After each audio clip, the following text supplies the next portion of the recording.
máximo de vitalidade, que a gente chama de capacidade intrínseca, e de outro o grau máximo e mínimo de vitalidade e o grau máximo e mínimo de fragilidade. Já vamos ver no desenho isso.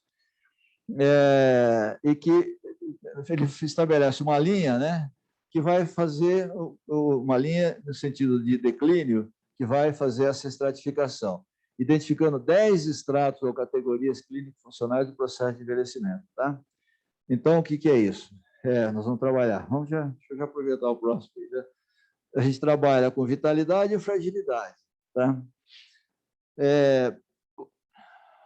Os nossos idosos eles vão estar em algum lugar dessa linha sempre, certo? Em algum lugar dessa linha sempre. Eles podem estar numa posição em que eles têm o máximo de vitalidade e um pouquinho de fragilidade, porque, assim, a senescência, mesmo o envelhecimento saudável, essa é uma outra discussão, né?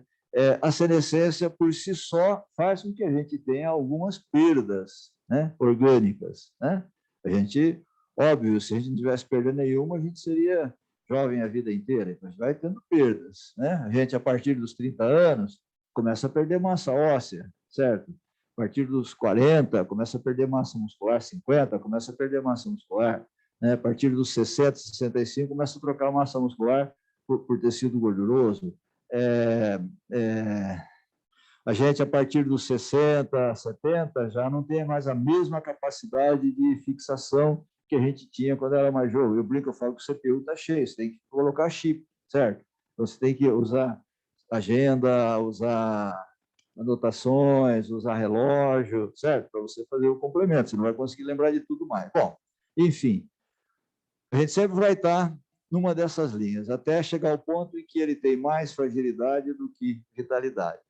A lógica da escala visual é essa aqui, certo? Ela vai distribuir, como nós vamos ver agora na sequência, 10 níveis, 10 estratos de fragilidade, né?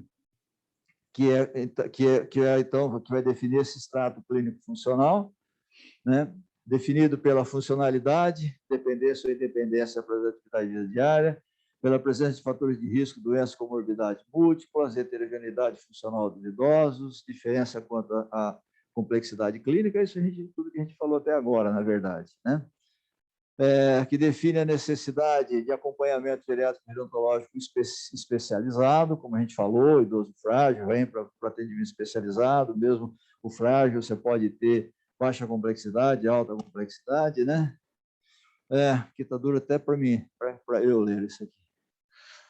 10 retratos ou categorias clínicos funcionais agrupados em 3 grandes grupos, que é o idoso robusto, extrato de 1 a 3, o idoso de risco de fragilidade, extrato 4 e 5, o idoso frágil, extrato 6 e 10. Veja, o idoso robusto, nós temos 3 extratos de idoso robusto, 1 ou 3, certo? Ele é robusto, mas ele já tem diferença entre eles, nós já vamos ver, certo? O risco de fragilidade, nós temos 2 extratos. Ele está em risco de fragilidade, declínio funcional iminente. Mesmo assim, ele tem 2 grupos diferentes, certo?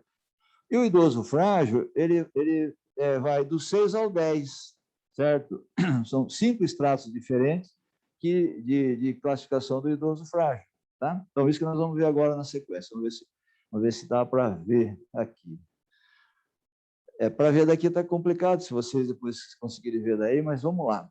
Então, identifica 10 estratos ou categorias clínico-funcionais do processo de envelhecimento. Aqui em cima é o correspondente ao IVCF-20. Tá? 0 a 6 pontos é o idoso que está no grau de vitalidade predominante, né? Que é o idoso do envelhecimento fisiológico ou senescente, tem ausência de declínio funcional, que nós classificamos como idoso robusto, mas ele tem extrato 1, 2 e 3, nós vamos ver depois na sequência, extrato por extrato. Tá? Aquele que faz de 7 a 14 pontos, em tese, ele vai estar aqui no declínio funcional iminente. Ele pode ter ou sarcopenia, ou comprometimento, ou comorbidade múltipla, ou comprometimento cognitivo leve, que eu acabei não falando lá atrás, mas passando rapidamente, o comprometimento cognitivo leve é aquele que tem comprometimento cognitivo, como esquecimento, por exemplo, mas que não interfere nas atividades diárias. Tá? Eu esqueço, eu estava na sala, vim para a cozinha, esqueci, abri a geladeira, não lembro o que eu ia pegar, outro dia esqueci, o feijão queimou no fogo, eu esqueci de apagar, tal. São esquecimentos que, na verdade, qualquer um de nós pode ter, certo? Mas são esquecimentos que ele não deixou de fazer nada por conta desse. Ele não esqueceu de fazer coisas. Sabia fazer aquela comida gostosa, não consegue mais fazer aquela comida gostosa. Saiu na rua, se perdeu porque não lembrava mais o caminho de volta. Isso é perda, tá? O comprometimento cognitivo leve, ele está com queixa cognitiva, mas ele não tem perda funcional ainda, tá? Por que que entra aí? É uma discussão um pouquinho mais detalhada, que quando a gente for discutir cognição, vamos ver essas coisas, ver se a gente consegue detalhar, mas é assim, porque o comprometimento cognitivo leve, ele pode ser a porta de entrada 30% a 40% dos pacientes que você faz diagnóstico de comprometimento cognitivo leve, eles vão evoluir para a demência, tá? Então, ele pode ser uma porta de entrada para a demência, por isso que ele é um declínio funcional iminente, tá? Na iminência de acontecer esse declínio funcional, tá? Bom, então, opa, deixa eu voltar. Ixi, agora eu me perdi aqui. Bora. Nossa, o que eu fiz aqui? Voltou. Então, o idoso sem risco de fragilidade, ele tem o extrato 4 e 5. E o idoso frágil, ele vai do 6 ao 10. Eu costumo dizer o seguinte, ó, dá para visualmente a gente fazer a classificação, tá? É que aqui está ruim de ver, mas depois vocês podem ver no celular, que está mais fácil de ver. Ó, o 6, onde é que ele vai bater? Ele vai bater em perda de atividade instrumental, ele vai bater em dependência parcial para atividade instrumental, certo? Depois eu vou passar um por um, mas fazendo já um avant-première para vocês.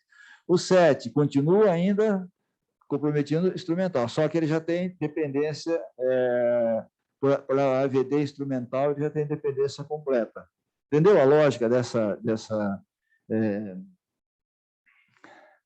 essa escala visual de fragilidade? Essa é a lógica, né? O 8, ele já perdeu aqui as instrumentais, porque com 7 ele já perdeu o instrumental, e ele já está com dependência incompleta para as atividades básicas. Já está começando a perder as básicas, que ele já perdeu a capacidade de vestir, tomar banho e tal, precisa de ajuda para isso, né? O 9, ele já está com uma dependência... desculpa, o 9 está com uma dependência que a gente chama de incompleta. Além disso, ele já está precisando de ajuda, por exemplo, para fazer transferência. Além de perder lá, não consegue mais tomar banho sozinho, trocar de roupa, ele está precisando de ajuda para fazer transferência. É o 9. Tá? O 10, ele perdeu todos, ele já não consegue mais comer sozinho. Tá? O 9, digamos, ele ainda come sozinho. O 10 não consegue mais comer sozinho. Então, para entender que essa escala visual é uma baita de uma sacada, vamos dizer assim, certo? Uma coisa bem bolada, lá da turma do doutor Edgar e da doutora Lana, lá da FMG. Isso também é produto intelectual e acadêmico deles, tá? Porque ela faz com que a gente consiga entender melhor aonde que o nosso idoso está, certo? E onde que nós podemos, digamos, estratificá-lo, né?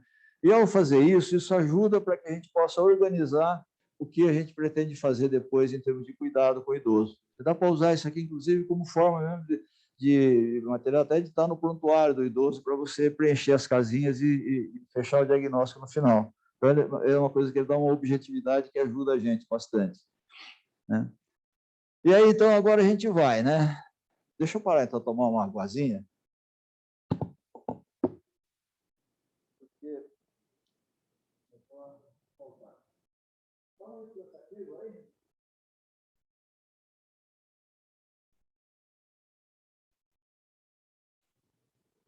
Se vocês quiserem fazer um intervalo, uma parte de tirar, vamos embora. Então, pega descida abaixo e vou tocando, né?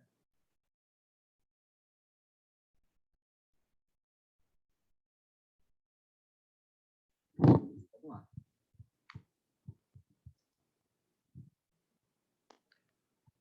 Então, agora a gente vai ver essa escala visual, vamos ver ela no seu detalhamento. Então, o idoso robusto 1. Idoso robusto, tá? O que é o idoso robusto 1? É o idoso, são os idosos, né, que se encontram no grau máximo de vitalidade, apresentam independência para as AVDs avançadas, instrumentais e básicas, ausência de doenças ou de fatores de risco, exceto a própria idade. São indivíduos que, com envelhecimento livre de doença, que não apresentam, estou tentando ler para falar certinho, certo? Não apresentam nenhuma outra condição de saúde preditora de desfecho adverso. Certo? Esse é o sonho de consumo, né? Envelhecer no extrato 1 é o sonho de consumo que todos nós devemos perseguir, né?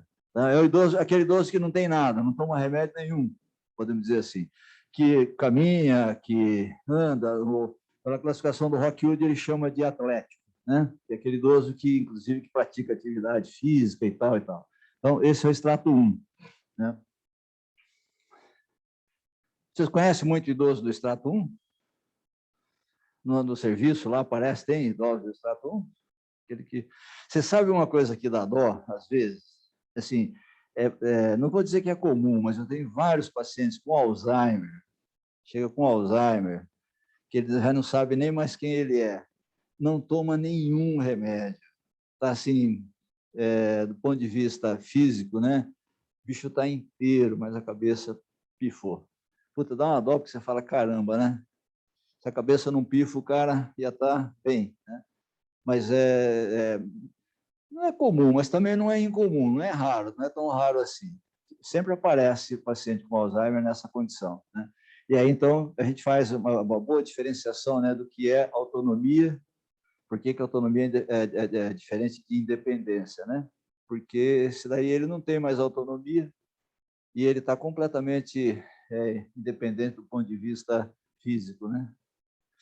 Mas ele não tem autonomia.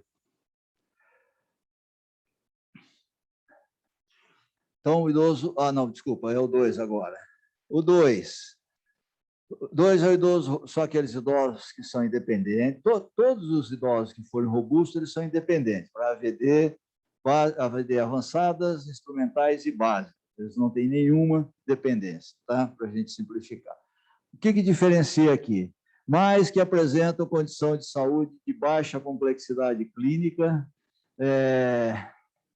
como hipertensão arterial não complicada, ou presença de fatores de risco como tabagismo, dislipidemia, qualquer outra coisa aqui que eu não estou conseguindo ler, dentre outras. Então, o que é esse idoso? É aquele idoso que já tem alguma coisa.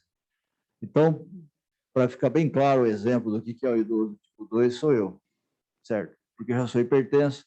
Eu sou idoso porque eu tenho mais de 60, certo? Mas eu já sou hipertenso leve, controladíssimo, tranquilo e tal. Corro 2 a 3 vezes por semana, em torno de 7 quilômetros cada vez que eu corro, faço meus exercícios e tal, mas já tomo um remedinho para pressão, certo? Não sou dislipidêmico ainda, mas faço o controle sempre, certo? Não controlo muito a boca, por isso que eu corro, faço as coisas para tentar compensar, né? Mas tem que tomar minha losartana todo dia, certo? Então, já estou no 2, já sou idoso, robusto, como vocês estão vendo, totalmente robusto, certo? Mas um idoso tipo 2. Veja como é que é interessante, como é que essa classificação ela é boa para a gente se situar, né? O tipo 3, aqui ficou meio ilegível. O que o tipo 3 tem? É aquele que já vai ter patologias que já estão mais complexas, do tipo, é um diabético insulino dependente, certo? Um dislipêmico daqueles que tem que tomar cuidado, certo? Só que ele está tranquilo, tem autonomia e independência, caminha, faz as coisas, tal, controla direitinho, apesar de ser um insulino dependente, por exemplo, controla direitinho sua diabetes e tal, tá? Então, ele é um robusto, ainda é um robusto, porque ele não tem nenhum declínio funcional, mas ele é um tipo 3, tá? Então, assim fecha o quadro dos robustos. O risco de fragilidade, tá? O risco de fragilidade. Ele vai ter que ter uma dessas coisas aqui, sarcopenia, comprometimento cognitivo leve, certo? Ou comorbidade, tá? Ou não sei qual que está aqui desse aqui, que não está dando para ler, mas enfim, ele vai ter que ter um declínio funcional iminente. Então, são idosos que apresentam evidências de sarcopenia síndrome, comprometimento cognitivo leve ou comprometimento, comorbidade múltipla, né? Polipatologia, polifarmácia, internação recente, certo? Mas que não tem comprometimento das atividades de vida diária, das atividades nem básicas nem instrumentais. Esse é o 4. Tá? Entendeu essa diferença? Muito tranquila, né? Estou sendo até repetitivo, eu acho. O 5, qual que é a diferença do 5? Ele tem tudo isso, só que ele já perdeu, começa a perder alguma coisa de avançadas. Tá? As básicas instrumentais, tranquilo e tal, mas ele tem ou comorbidade, tem ou sarcopenia, ou comorbidade múltipla, abre parênteses, polipatologia, polifarmácia, internação recente nos últimos 6 meses, ou ele tem comprometimento cognitivo leve. Tem uma queixa cognitiva importante, mas que ainda não atrapalha a vida dele.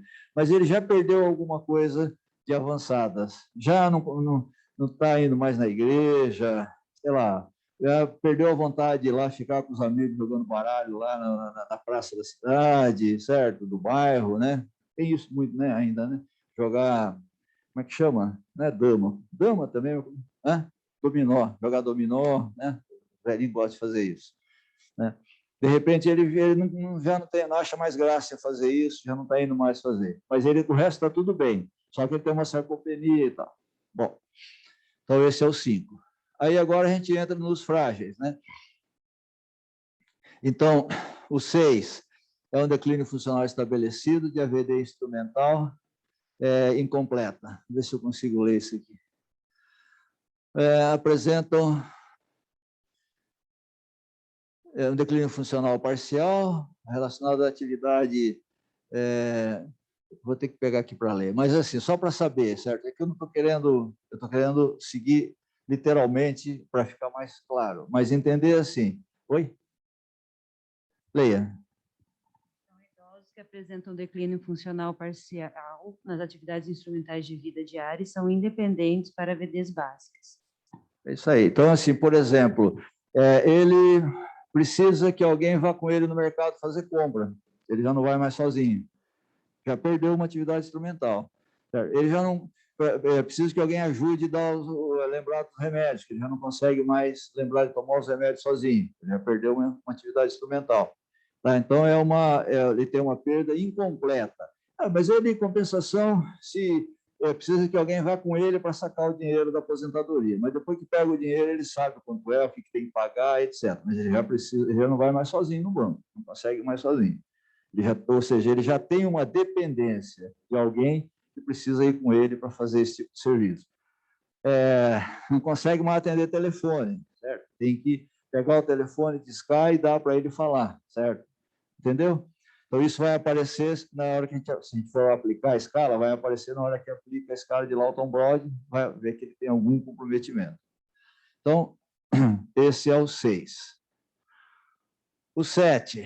O 7, ele já perdeu as instrumentais. Tá? Você quer ler de novo para nós, hein?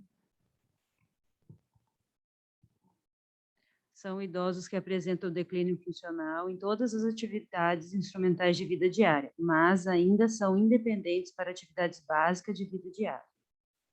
Certo, então ele já não faz mais nada da instrumental. Ele já não vai mais no banco, ele não faz compra, ele não faz pequeno serviço de casa, ele não troca a lâmpada, ele não controla mais seus remédios, ele precisa de ajuda para controlar o dinheiro. Perdeu os instrumentais. Claro que nós precisamos, aí, obviamente, na avaliação nós vamos tentar identificar qual o declínio funcional que ele teve que fez com que perdesse essas atividades. Ele não controla mais dinheiro por quê? Porque ele está com comprometimento com declínio funcional cognitivo, certo? Ah, tá. Qual o declínio funcional cognitivo que ele tem? É uma depressão profunda? É tratável. É uma demência? É não tratável. Quer dizer, é tratável, mas não tem reversão, né? Tá? Então, esse é o 7. O 8. Você vai ficar com a nossa oradora oficial. Como é que é teu nome? Desculpa. Camila. São os idosos que apresentam dependência completa nas AVDs instrumentais associadas à semidependência nas AVDs básicas, comprometimento de uma das funções influenciadas pela cultura e aprendizado, banhar-se, vestir-se, uso de banheiro. Certo. fácil de entender, né? Ele perdeu os instrumentais, já não consegue mais tomar banho sozinho, certo? Eu sempre conto, se alguém que já viu eu falar nas outras aulas, é que eu sempre conto a história, né? Que eu achava muito engraçado, desde que eu era mais novo, desde antes de eu vir para a geriatria, que meu pai já faleceu, meu tio já faleceu. O tio Chico, que era irmão da minha mãe, eles eram compadres, e o tio Chico, acho que era o melhor amigo do meu pai, né? Coisas que vêm lá da juventude, né? Eram barato. E eles conversavam muito por telefone. Eu disse, meu tio morava lá em Catanduva, no estado de São Paulo. Eles conversavam muito por telefone. Mas meu pai, toda vez que ligava, a hora que o Chico atendia, a brincadeira, olha, quando eles estavam mais velhos, né? A brincadeira do meu pai era, ô Chico, e aí, você ainda está tomando banho sozinho? Certo? Eu achava engraçado, e depois eu vi, né, eu acho engraçado, eu falo que interessante como é que tinha essa noção, que, pô, você está tomando banho sozinho, você ainda está bom ainda, já que você começar a precisar de ajuda para tomar banho, aí a vaca foi para o brejo, né? Mas então, é isso, esse é o idoso que não consegue mais fazer isso, é o idoso 7, né, que nós estamos vendo agora, né? Não, 8, né, desculpa, 8, o 7 é o instrumental, o 8, né? Então, essa historinha é só para lembrar do 8. O 9, vamos ler?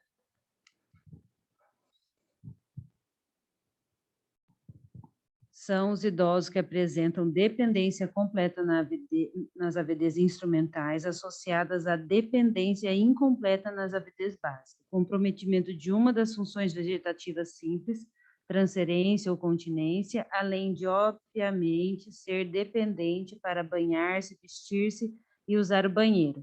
A presença isolada de incontinência urinária não deve ser considerada, pois é uma função e não uma atividade. Então, ele já não toma banho sozinho, não troca de roupa, não vai mais no banheiro sozinho, e ele pode ter junto com isso uma incontinência urinária. Se ele tiver só incontinência e não tiver os outros, não significa que ele está aqui nesse estágio. Ou ele já não consegue mais transferir, ele já não sai mais da cama sozinho, não sai mais da cadeira. Tá? Então, você vê que, lembra da escadinha que eu coloquei logo no começo? Você vê que ele está descendo a escadinha também, né? Está indo cada vez mais lá para baixo. Então, este é o 9. E esse agora é o 10, que é o último degrau da escadinha. Camila, como é que é o 10? São os idosos que se encontram em grau máximo de fragilidade e, consequentemente, apresentam o máximo de dependência funcional, necessitando de ajuda, inclusive para alimentar-se sozinho. No índice de CADS, são classificados no estágio G. É o idoso que já não precisa de ajuda para tudo, né? O índice de CATS, que ele fala aí, ele tem várias formas de classificar. Uma é aquela de pontos que eu mostrei, outra é uma por A, B, C, D, E, F, G, que também é mais ou menos parecido, né? A forma de classificar, mas o importante é saber o seguinte, quando ele já, até para comer, ele precisa de ajuda, tá no estágio 10, certo? Então, ele está indo já para o estágio final. Então, assim, essa escala visual é que faz com que a gente consiga fazer uma estratificação do nosso idoso, desde o idoso robusto, né, robusto do extrato 1, até o idoso frágil, no seu limite máximo, que é o frágil no extrato 10. Veja que a gente consegue, de uma certa forma, meio que, entre aspas, colocar os nossos idosos em diferentes gavetinhas, né? Aí a gente volta de novo para aquele conceito inicial. Por quê? Porque as pessoas não envelhecem de forma homogênea. O envelhecimento é heterogêneo. O envelhecimento é irreversível, ainda não descobriu a fonte da juventude, não descobriu remédio para curar a velhice, o envelhecimento, né? Parênteses, né? Aliás, o CID-11 diz que vai colocar a velhice como causa de morte, né? Isso é uma estupidez, né? Porque isso aí é reforçar o preconceito, o tal do idatismo, né? Que é reforçar o preconceito em relação à velhice, né? Certo? Velhice não é causa de morte, a gente não morre de velho, a gente morre porque aconteceu, assim como não existe aquele negócio, isso é coisa de velho. Ele está com uma dor ou ele está esquecido, isso é coisa de velho, ele está triste, é coisa de velho. Não, certo? Qualquer coisa que acontece com a gente, certo? Que tem uma alteração no nosso funcionamento, pode ter uma causa. Você tem a senescência? Tem a senescência, mas a senescência ela vai provocar alterações que a gente, de alguma forma, compensa. Tá? Você perde a audição, perde a capacidade auditiva de forma senescente, sem ser uma doença, certo? Você vai compensar, você vai diagnosticar, pode compensar por uso de aparelho e você reintroduz essa função para a pessoa, né? Agora, tem coisas que... O que vai causar uma morte? A pessoa não vai morrer porque ela vai envelhecendo, envelhecendo, envelhecendo, envelhecendo, ficou tão velhinha que morreu porque ficou velhinha demais. Não, certo? Vai ter alguma causa que desencadeou esse processo que levou ao óbito, certo? Então, assim, é um equívoco que tem, né? Que vai aparecer no CID-11 agora. Está maior discussão aí já, né? Sobre isso, sobre tentar reverter esse negócio. E aqui é o desenho da escala toda, né? Na verdade, com a intenção de dizer o seguinte: a gente atendeu o idoso, ele é um idoso robusto, tipo, no extrato 2, a gente vai preencher as casinhas, né? Aqui ele mostra quais são as causas, né? Vamos lá, deixa eu tentar detalhar melhor isso aqui para vocês. Então, assim, o idoso frágil, tá? Ele vai ser frágil por perda de função cognitiva, que pode ser leve, moderada ou grave, certo? Leve, moderada ou grave, perda cognitiva, por exemplo, em relação à memória, a gente tem o envelhecimento cognitivo. Tá? Envelhecimento cognitivo é a perda cognitiva, né, senescente. Então, são os esquecimentos, que são esquecimentos naturais, e que são parecidos com o que a pessoa mais nova pode ter também, por estresse, por sobrecarga, tal. Às vezes uma pessoa mais nova pode ter crises de esquecimento parecidas com isso. Então, é aquele esquecimento que não compromete, não só não compromete as atividades de vida diária, como não compromete a parte cognitiva do idoso, e vai ficar daquele jeito, não vai evoluir, você contorna bem. É aquela fase que a gente fala, eu costumo falar para os pacientes o seguinte: ó, nós estamos na fase agora que é não confie na memória, escreva, certo? Então, o CPU está cheio, o que a gente faz? A gente bota lá um pendrive, um token, sei lá o quê, certo? Para compensar, né? Para você colocar mais memória, né? É a mesma coisa, a gente vai colocar mais memória como? Usando o celular hoje, né? Como uma forma de você ter agenda, como é que fala? Tocar o alarmezinho para te lembrar de coisas, né? Tal, se fazer tua organização e tal. Isso é um complemento, né? Então, é um esquecimento que não traz problema. O moderado é o comprometimento cognitivo leve, que é aquele comprometimento cognitivo, que ele é um pouco mais intenso, que às vezes ele até mexe um pouco com alguma coisa das atividades avançadas da vida diária, mas que não atrapalha as instrumentais e as básicas, portanto, não atrapalha a autonomia e independência. Só que é bom monitorar, certo? É bom começar a fazer periodicamente o Mini-Mental, ou outros testes, né, de cognição, que nós vamos discutir nas próximas discussões nossas, né? Tem o MOCA, tem outras alternativas. Vão você começar a fazer esses testes para ir monitorando, porque você tem uma possibilidade desse paciente evoluir com um quadro de demência, tá? Mas isso é discussão para as próximas. E o grave é quando ele realmente, por exemplo, demenciou, certo? Então, comprometimento cognitivo grave já é quando ele tem o que a gente chama hoje, né? A gente não chama mais de demência, chama, vai continuar falando, mas a gente chama hoje o correto, né? Chamar de transtorno neurocognitivo maior, né? Que é quando a pessoa desenvolve o quadro demencial mesmo. Tem um comprometimento cognitivo que impede ele de fazer as coisas que ele fazia antes, né? Olha, o que ela está pedindo aqui? Quem está online, por favor, não esqueça de preencher a ficha de registro de presença. O que é aqui? Não estou entendendo o que é aqui, gente. Mas para ser aqui é para ser o comprometimento de humor, mas não é humor, né? Humor humor comportamento, humor comportamento, que é a depressão, o principal comprometimento de humor. Mas a gente pode ter depressão, pode ter delírio, certo? Entra tudo diagnóstico, delírio, demência, depressão. Mas isso é discussão para outra aula. Mas assim, ele também ele poderá ser leve, moderado ou grave, certo? A depressão a gente vai classificar em leve, moderado. O que eu estou querendo dizer com isso? Eu quero dizer o seguinte: isso aqui, quando a gente fecha a avaliação clínico-funcional do idoso, Se a gente quiser ter isso aqui no prontuário, a gente vai pintando essas casinhas aqui, sabe?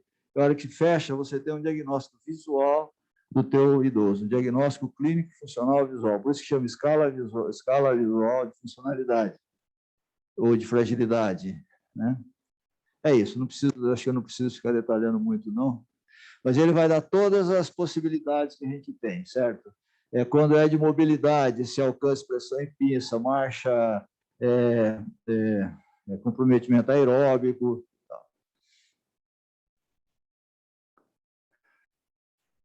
Bom, aí vamos fechar o diagnóstico do idoso frágil. Tudo bem aí, dá para a gente continuar, tranquilo. Então, tá bom. Eu fico com a sensação de que começa a ficar muito cansativo. Sabe aquela historinha que eu também sempre conto? Velho repete sempre as mesmas histórias, tá? Então, a historinha que eu sempre conto, alguns de vocês podem ter ouvido. A história do Padre Marcelo. Quem que sabe a história do Padre Marcelo? Vocês nunca ouviram eu contar a história do Padre Marcelo? O Padre Marcelo falava o seguinte, que na missa o padre não pode fazer o sermão muito comprido, certo? Porque os primeiros 5 minutos, o padre está falando para Deus, para ele, para Deus e para os fiéis. Tá? Dos 10 minutos para frente, ele está falando só para Deus. Tá? Os fiéis já estão pensando no jogo de futebol que vai ter à tarde, já estão pensando no almoço e tal. Né? E dos 15 minutos para frente, nem Deus está ouvindo mais. Ah, não, desculpa, falta um outro componente aí. Ele está falando para os fiéis, para Deus e para o diabo, certo? Nos primeiros 5 minutos. Nos 10 aos 15 minutos, ele está falando para Deus e para o diabo, que os fiéis já não estão mais. Nos 15 minutos finais, ele está falando só para o diabo, porque nem Deus está ouvindo mais, certo? Então, essa é a minha preocupação. De repente, daqui um pouco, né, vocês já estão... Encheu já a paciência, não acompanha mais. Mas está dando para acompanhar por enquanto, né? Então, tá bom.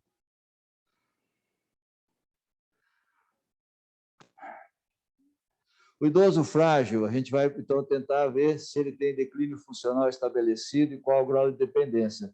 Aonde que vai, quais são as incapacidades que ele poderá ter? Cognitiva, postural, imobilidade parcial ou completa, incontinência icteriana, incapacidade comunicativa. As principais, né? Incapacidade cognitiva, o que poderá ter, certo? Demência, depressão, delírio ou doença mental. Isso aqui é só uma introdução das coisas que nós vamos discutir depois nos desdobramentos das próximas atividades nossas. Mas para poder ir fechando essa compreensão, certo?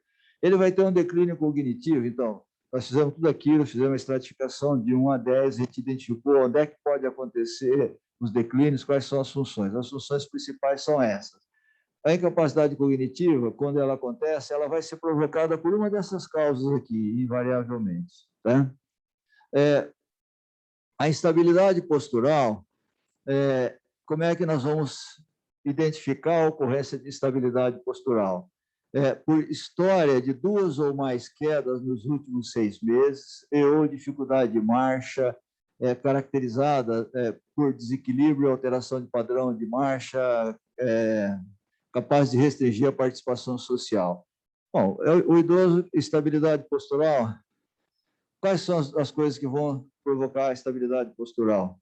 Uma coisa que a gente nunca pensa, eu sempre falo, mas a gente nunca pensa, hipotensão postural. Tá? O paciente hipertenso, faz 20 anos que ele toma o mesmo remédio, a mesma dose, certo? Tudo bem, lá atrás, há 10, 15 anos, ajudou a segurar a pressão dele. Agora, está começando a jogar a pressão dele lá embaixo. Tá?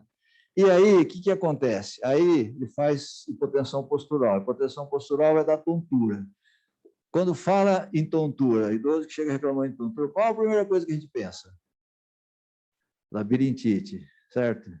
Aí, labirintite, aí dele, sinarazina, flunarizina e tal. Daí, 2, 3 tomando, porque ele vai continuar. Eu já peguei paciente que fazia, sei lá, 2 anos ou mais que estava tomando sinarizina, que chegou assim, ó, certo? Chegou com Parkinson, né? Porque vai ter como efeito colateral. Então, estabilidade postural, né? Então, essa é uma das causas, sarcopenia é outra causa, né? Já falamos aqui, certo? Então, estabilidade postural é aquele paciente que tem tontura, né, tal, e que manifesta com queda, né, geralmente. Então, o paciente que cai mais do que 2 vezes por ano, a gente já começa a caracterizar como idoso caidor, nós temos que aprofundar a investigação para saber o que está acontecendo. Mas vamos ver isso mais para frente também. Mobilidade parcial ou completa, a imobilidade, a gente vai ter os graus de mobilidade, né, que vai desde ele precisar de ajuda para andar, até ele não conseguir se mexer na cama, né? Precisar de ajuda até para mudar de decúbito, que são os graus diferentes de fragilidade, de imobilidade, desculpa. Incontinência esfincteriana, capaz de restringir a participação social do idoso, então ela vai interferir na mobilidade, né? Já falamos isso, né? Por conta da incontinência, falei lá atrás, já no comecinho, né? Ele vai deixar de fazer atividades que ele normalmente faz. E aí você abre a porta para o declínio funcional de humor, ou seja, ele pode estar na depressão, fica em casa, da depressão abre a porta para o declínio cognitivo, daqui a um pouco ele está fazendo pseudemência, está fazendo demência, né? E a incapacidade comunicativa, né? Escutar, enxergar e falar, né? A gente sempre tem que investigar isso, tá? Se ele está enxergando bem, certo? Se ele enxerga bem, isso está no IVCF-20, tá? Se ele enxerga bem com óculos, beleza, certo? Se ele escuta bem com o aparelho auditivo, beleza. Mas se ele não estiver escutando, não usa aparelho auditivo, não estiver enxergando, não usa óculos, ou mesmo o óculos que está usando, ele já não está enxergando direito, nós temos que encaminhar esse paciente, porque essas questões são importantes. Tem um estudo que saiu na Lancet do ano passado, que ele fala de risco de demência, né? Os fatores de risco da demência, né? São vários fatores, mas sabe uma coisa que me chamou a atenção? 7, não lembro se é 7 ou 8%, mas em torno de 7% de risco para desenvolvimento de demência é déficit auditivo, né? Então, veja, então é uma coisa que além de você, porque o déficit auditivo vai isolar o idoso, tá? Ele não consegue escutar, ele não participa mais de atividades coletivas porque ele não fica aquele monte de gente falando ao mesmo tempo, ele não entende nada, ele se fecha, ele vai sair do bolo, vai sentar no cantinho, aí depois ele já não vai mais na casa dos parentes, não sei o quê, entendeu? Então, você abre uma porta para depressão, para isolamento social, certo? Então, e se ele tiver esse déficit auditivo por muito tempo, ele aumenta o risco de fazer um quadro, inclusive de demência. Aumenta em 7% o risco de ele fazer demência. Esse é o estudo da Lancet. Eu não vou lembrar todos, mas acho que nós vamos falar na aula de demência, eu vou trazer esse estudo para vocês. Mas eles falam assim, olha, quais são os fatores de risco? Eu vou tentar ver quais os que eu lembro aqui. Então, o primeiro é aquele que a gente já conhece, o nível de escolaridade. Quanto mais alta a escolaridade, menor o risco de desenvolver demência. Mas desenvolve mesmo assim, certo? Mas a escolaridade ajuda, né? Você cuidar das doenças crônicas, como hipertensão, diabetes, né? Isso vai também diminui o risco para demência. Bebida alcoólica, certo? Tomar mais do que, quanto que eles falam? Acho que 300 ml por semana, uma coisa assim, certo? Dá um tiquinho de álcool por dia, certo? Toma mais do que isso, aumenta o risco, tá? Audição, tem várias coisas. Eu estou tentando lembrar aqui que tem alguns que tinham um percentual assim, interessante, mas uma das que tem um dos percentuais isoladamente maior é déficit auditivo. Então, para a gente lembrar que tem que ver se o idoso não está escutando, mandar para o otorrino, convencer o idoso a usar aparelho, porque tem um pouquinho de dificuldade para querer aceitar o aparelho. Então, tem que convencer. Depois que ele acostuma também, é uma beleza. E aí nós vamos chegar nesse algoritmo nosso aqui, né? O que é a funcionalidade, autonomia e independência? Autonomia envolve cognição e humor e comportamento, independência envolve mobilidade e comunicação. Cognição, humor e comportamento, quando comprometido, vai gerar uma incapacidade cognitiva. Mobilidade, a gente vai lembrar de alcance, pressão e pinça. Então, cima, se ele consegue esticar o braço, se ele consegue fazer o movimento de pinça, tem a ver com a mobilidade. Alcance, pressão e pinça, postura, marcha, o que era aqui mesmo, gente? Eu nunca lembro as palavras, mas enfim, estabilidade, né? Aqui, como é que fala? Composição aeróbica, né, e força muscular, né, se ele tem distúrbios aeróbicos ou de força muscular. Aqui, quem está assistindo em casa talvez não esteja vendo o que eu estou pondo aqui, né? Então, capacidade aeróbica muscular, continência esfincteriana. Então, essas são as coisas que estão envolvidas na mobilidade. Então, alcance, pressão em pinça, postura, marcha e transferência, capacidade aeróbica e muscular e continência esfincteriana. Qualquer comprometimento num desses aqui vai gerar ou uma instabilidade postural, certo? Ou uma imobilidade de grau 1, 2, 3, 4 ou 5. Né? Calma que eu estou embolando um pouco aqui essas informações agora, mas tudo isso nós vamos falar com detalhes. Só estou querendo dizer para vocês o seguinte: a gente faz toda aquela estratificação, que é o tema nosso de hoje, a discussão da estratificação, ela vai permitir com que a gente faça a identificação do idoso, para ver se ele tem declínio funcional ou não, e esse declínio funcional eles vão acontecer numa dessas situações que eu estou desenhando aqui no final. Botei esse desenho aqui como uma espécie de um desfecho para tudo isso que a gente está fazendo. Nós vamos ver esse desenho centenas de vezes ainda até o final das nossas discussões, tá? Porque aí, quando você tem o comprometimento dessas funções, então, da mobilidade é isso, da comunicação é visão, audição e fala e movimento orofacial e tal, tem a ver com comunicação. Então, quando você tem o comprometimento dessas funções, você vai ter uma incapacidade cognitiva, uma instabilidade postural, ou uma incontinência esfincteriana, ou uma incapacidade de comunicação, uma imobilidade. Tá? Isso aqui, certo, vai piorar com a iatrogenia e com a insuficiência familiar. Isso aqui, que está nesse quadro embaixo, que são os desfechos, são as incapacidades, a gente chama de gigantes da geriatria, ou grandes síndromes geriátricas. Também nós vamos falar sobre isso lá na frente. Tá? Mas é assim, se o idoso for um idoso frágil, ele tem um declínio funcional, ele tem uma perda de funcionalidade. Se ele tem uma perda de funcionalidade, ele vai ter uma dessas incapacidades aqui, que a gente tem que identificar qual é, né, na avaliação, nessa estratificação que a gente faz, identificar qual é, que ao identificar qual é a incapacidade que ele tem, nós vamos poder agir sobre ela e vamos tentar revertê-la para que a gente consiga melhorar a sua funcionalidade.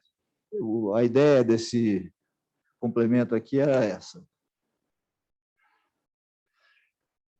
Agora, para fechar, eu vou detalhar um pouquinho mais aquela história, apesar que eu já falei bastante, mas aquela história dos 3 tipos de idoso frágil.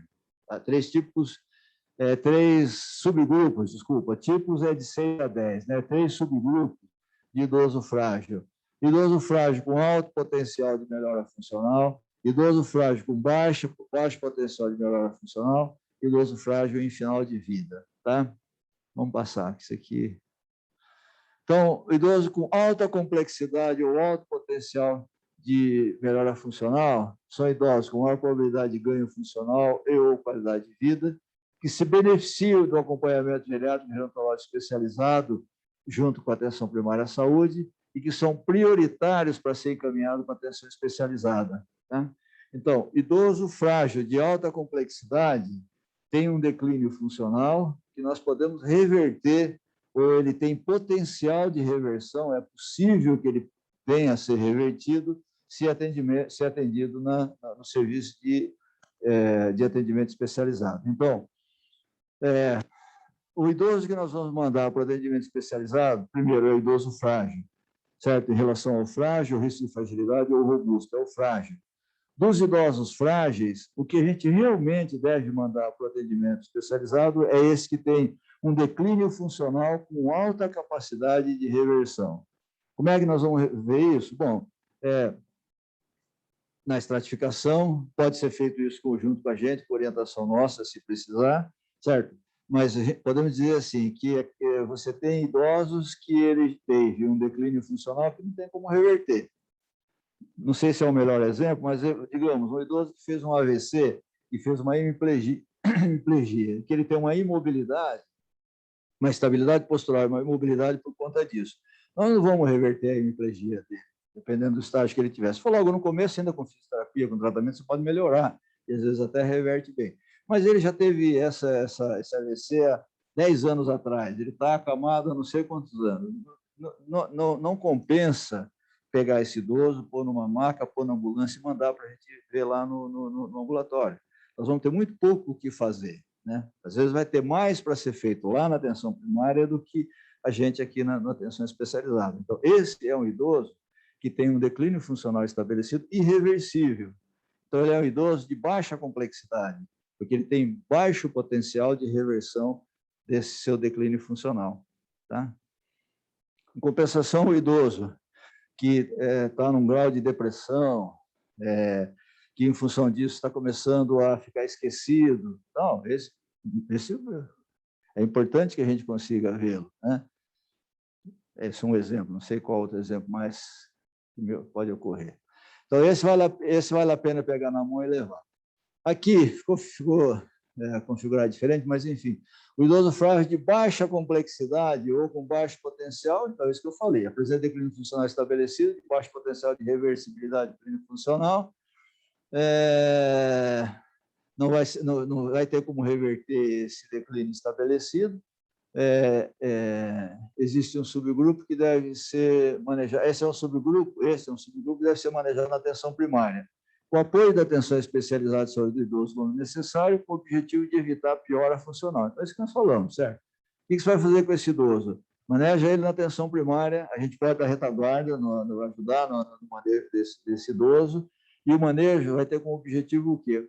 Com que ele não piore além daquela condição que ele já está. Vamos supor esse exemplo que eu dei. Ele fez um AVC, hemiplegia, está na cama, tal. O que nós vamos fazer? Bom, você vai ter que fazer o quê? Tentar evitar escaras, tentar fazer um pouco de fisioterapia ou de atividade que melhore a condição dele, tirar ele o máximo possível da cama, botar ele para tomar sol, ver se ele está se alimentando direito, ver se tem necessidade de dieta hiperproteica, essas coisas, né? Estou falando aqui muito genericamente, né? Mas que são coisas que não precisa vir para atenção especializada para a gente definir que isso precisa ser feito. Então, esse é o chamado idoso frágil de baixa complexidade, né? E o idoso em fim de vida, tem duas imagens aqui, né? Então, essa é a que a gente deve evitar, certo? O idoso em fim de vida, vamos mandar ele para o hospital, vamos botar na UTI, vamos enfiar cano para todo lado e tal, porque nós estamos fazendo tudo que a gente pode para que ele não fique mal, certo? Pelo contrário, estamos fazendo tudo o que é possível mais um pouco para arrebentar com ele mesmo, para piorar a condição dele, né? Porque o ideal do idoso em estágio final de vida é ele ficar em casa, né? O ideal são cuidados paliativos. É claro que você vai ter condição, mesmo no idoso de cuidado paliativo, que de repente você precisa mandar para o hospital, certo? Porque também a gente não vai... qual é o princípio do cuidado paliativo? É você evitar o sofrimento do paciente, certo? Esse é o princípio, né? Evitar o sofrimento, né, não significa botar numa UTI e mantê-lo artificialmente em vida, né, por mais uma semana, 10 dias, um mês. Não, nós fizemos tudo que era possível e tal, certo? Eu falo, né, e eu tenho uma filha que é paliativista. A Manuela é médica paliativista lá na Federal, lá no HC, lá em Curitiba. Então eu falo para ela, como é que chama isso? Eu nunca lembro o nome também, mas é assim, ó, você fazer a pactuação antecipada, né, o contrato de vida que você faz, né? Ó, meu sonho, se Deus permitir, certo? De que forma que eu quero morrer? Eu quero morrer, se possível, na minha casa, na minha cama, certo? Cercado das pessoas que eu amo e que são importantes para mim. Essa é a melhor forma que a gente tem para poder morrer, se a gente pudesse escolher. Essas coisas a gente não sabe, né? Infelizmente, ou felizmente, né? Que seria uma loucura se a gente soubesse como é que ia ser, quando que ia ser, que dia, que hora, de que jeito, a gente parava de viver só por causa disso, né? Mas a melhor forma de morrer é essa, né? Então, cuidado, o idoso em estágio final de vida, ele fala algumas coisas aqui, vamos ler. Ele apresenta grande dependência funcional e sobrevida estimada menor do que 6 meses. Essa é uma pergunta que o pessoal dos cuidados paliativos nos fazem, né, num dos critérios de avaliação deles lá. Não sei, talvez a gente consiga falar sobre isso mais para frente. Se você vai ter uma resposta negativa à pergunta, Você ficaria surpreso se o paciente falecesse nos próximos meses, semanas ou dias? Certo? Então, você está cuidando do paciente e você ou se faz essa pergunta, ou o pessoal do cuidado paliativo faz essa pergunta, e você não consegue se afirmar, não, certeza que não, certo? Ou ficou em dúvida, ou tem uma resposta negativa, ele é um paciente que está em estágio final de vida. Então, sabe, esse é um paciente que você não vai ficar dando AS para ele, você não vai ficar dando simvastatina para ele, você não vai ficar medindo a pressão arterial dele de meia em meia hora, porque tem que controlar a pressão, você não vai ficar dando, sei lá, remédio disso, daquilo, ginkgo biloba para ele, né? O pessoal adora dar ginkgo biloba, que não serve para nada, certo?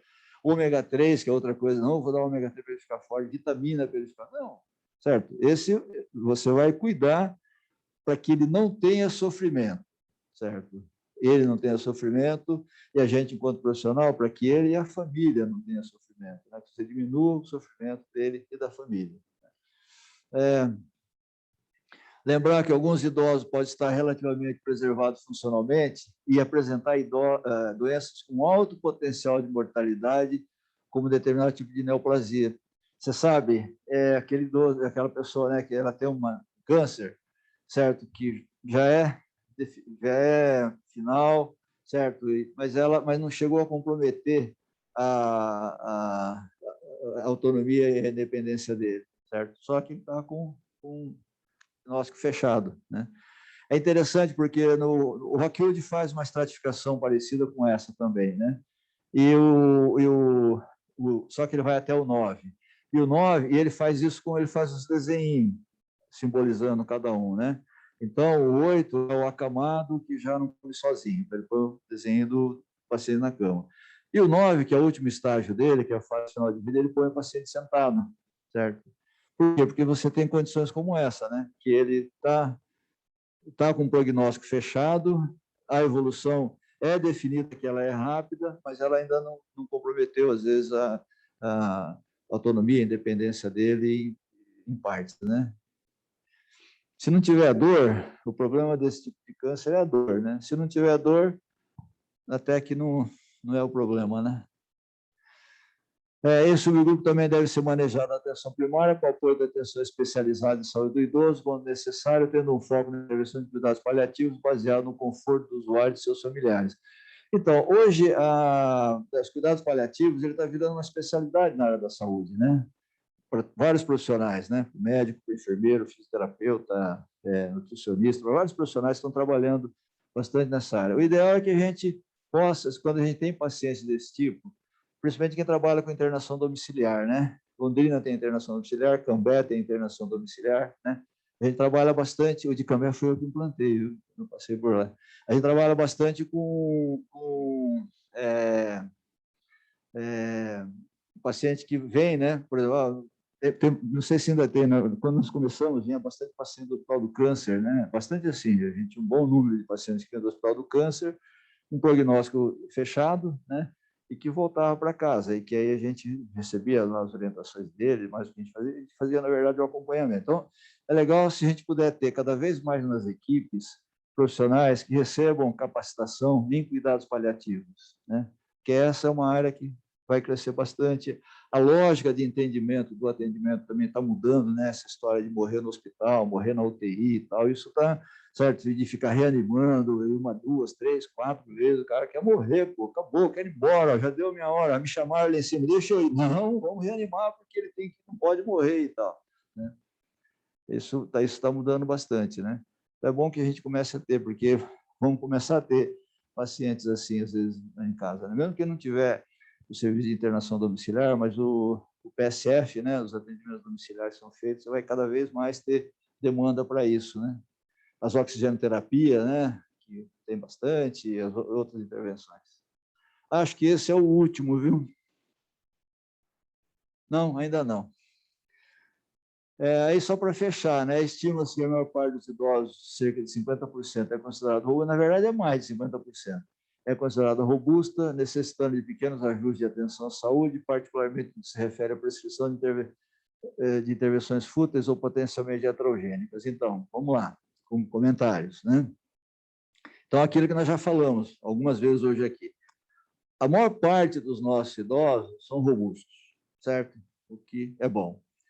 A gente não faz nada porque ele é robusto, não deixa ele em casa e tal. Não, se a gente tiver organização suficiente no serviço, para pôr ele no NASF, por exemplo, para fazer acompanhamento, para ele participar de grupos, né? Se ele tiver uma hipertensão, participar do grupo hipertenso, diabético, enfim.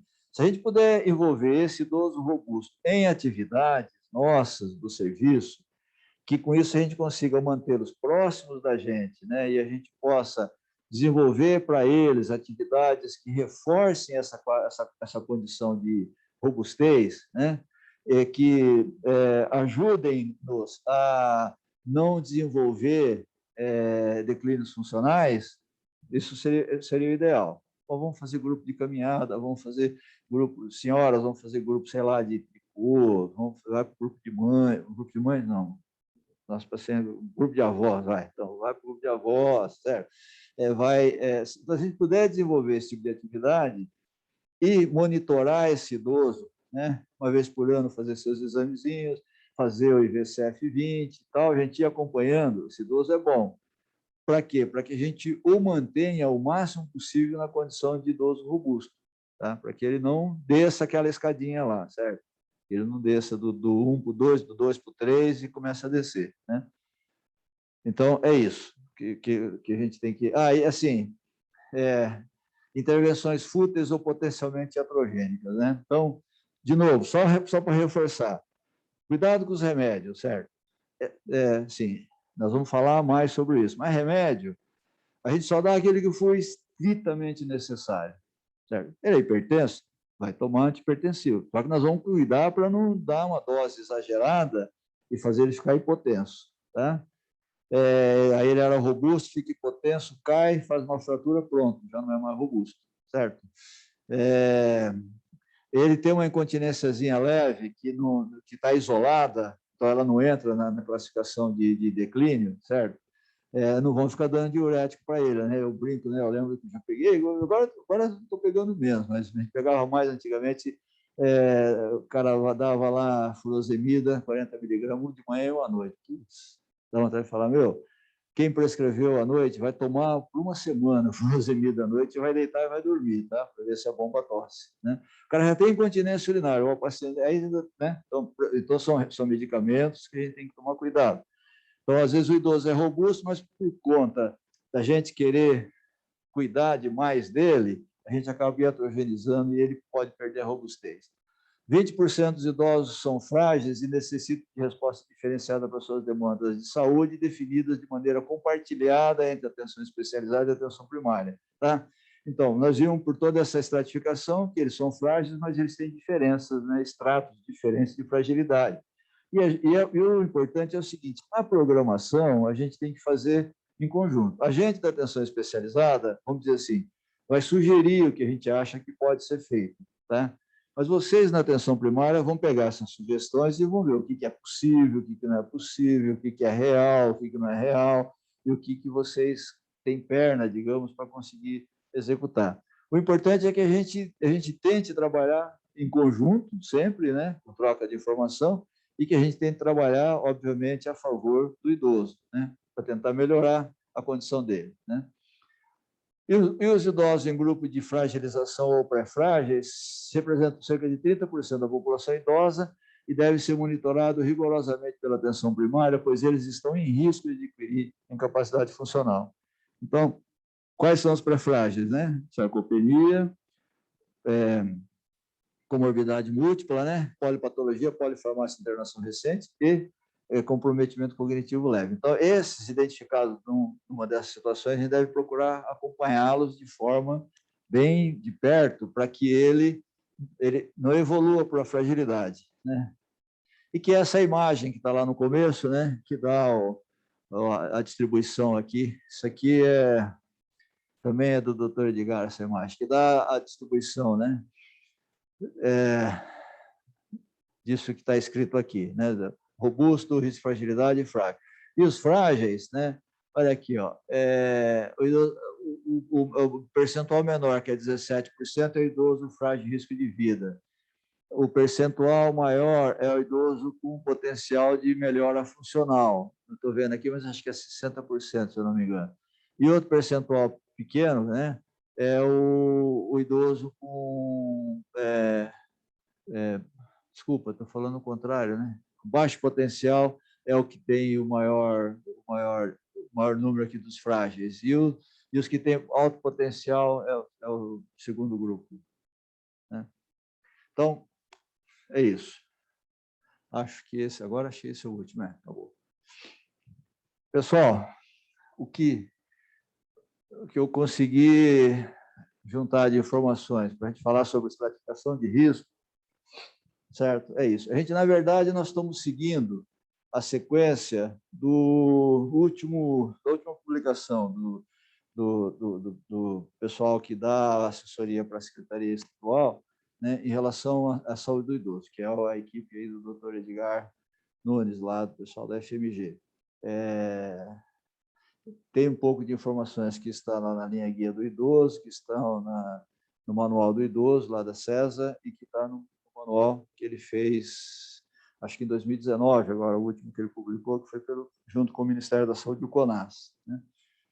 E que sintetiza as informações que a gente precisa ter para discutir a questão da saúde do idoso. Então, e aí a gente discutindo, então, a estratificação. Então, era isso que nós tínhamos para conversar hoje.